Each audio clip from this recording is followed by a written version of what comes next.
Graça e paz. Em Jeremias, no capítulo 8, do versículo 4 ao 6, nós lemos assim: Assim diz o Senhor, quando as pessoas caem, será que não se levantam? Quando alguém se desvia do caminho, não torna a voltar? Por que então este povo de Jerusalém se afasta em contínua rebeldia, persiste no engano e não quer voltar? Eu escutei e ouvi, mas eles não falam o que é reto. Ninguém se arrepende da sua maldade. Ninguém pergunta: o que foi que eu fiz de errado? Cada um se afasta e segue o seu caminho, como um cavalo que arremete com ímpeto na batalha. Somos uma igreja em um mundo de crise. Isso é um fato. Todos podem perceber. Todos foram atingidos por essa crise. Mas o que é aparente, claro, agora, sempre foi visível. É uma realidade a todos os que são chamados por Deus. Desde que o pecado foi introduzido no mundo, vivemos em uma sociedade que se afasta dos princípios do Senhor. Deus se revelou e nos deu a sua palavra para nos guiar para fora dessa crise.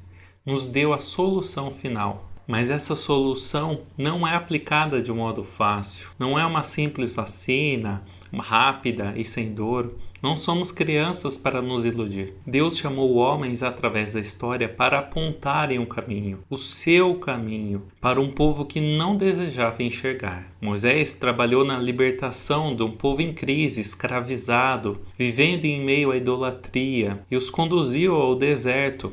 Um caminho que foi cheio de reclamações, de murmurações. Uma terra boa os aguardava, mas eles só enxergavam o deserto. Quando alcançaram a terra prometida, a crise continua. De um grande, rico e próspero reinado, a idolatria correu como um veneno e destruiu a sociedade. O profeta Jeremias, no trecho que nós lemos, fala de um povo rebelde e pecaminoso, um povo idólatra, que estava prestes a sofrer o seu pior castigo. Mesmo assim, não se arrependeu. Eles seriam cercados pelos babilônicos e viveriam um tempo de isolamento. Seriam 18 meses de cerco, com tudo fechado, com a morte batendo à sua porta. O profeta os alertou, mas como o próprio texto diz, eles persistiram no engano. E o isolamento trouxe o pior deles: medo, morte, barbárie. O povo de Israel continua sendo dominado por séculos. E quando estavam sob o domínio dos romanos, Deus envia seu Filho,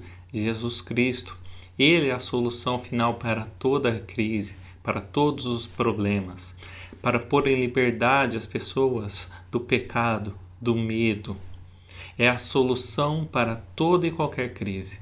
Hoje ainda vivemos em um mundo perdido em suas crises. O homem está perdido e não sabe o sentido da própria existência. Estamos em uma sociedade não cristã, mesmo que a maior parte da população se declare como cristã, mas eles não vivem esses valores, assim como o povo de Israel não vivia naquele período. E também, assim como aquele povo, vivemos isolados por alguns meses. Vivemos isolados com um inimigo que é a morte, um inimigo invisível batendo à nossa porta a qualquer momento. As pessoas ainda precisam se arrepender e serem levadas a Cristo, assim como o povo de Israel precisava naquele momento. O apóstolo Paulo e o apóstolo João foram dois exemplos de pessoas que viveram em um período de isolamento e nesse momento deram fruto, nos ensinaram, nos deixaram a palavra, uma revelação de Cristo. Em sua prisão, Paulo nos ensina, em Romanos, no capítulo 10, versículos 14 e 15, como, pois, invocarão aquele em quem não creem? E como crerão naquele de quem não ouviram? E como ouvirão, se não há quem pregue? E como pregarão, se não forem enviados? Como está escrito: quão formosos os pés dos que anunciam o evangelho da paz, dos que trazem alegres e novas boas coisas. Se o mundo não entende o sentido da vida, nós entendemos: adorar e glorificar a Deus, Cristo Jesus.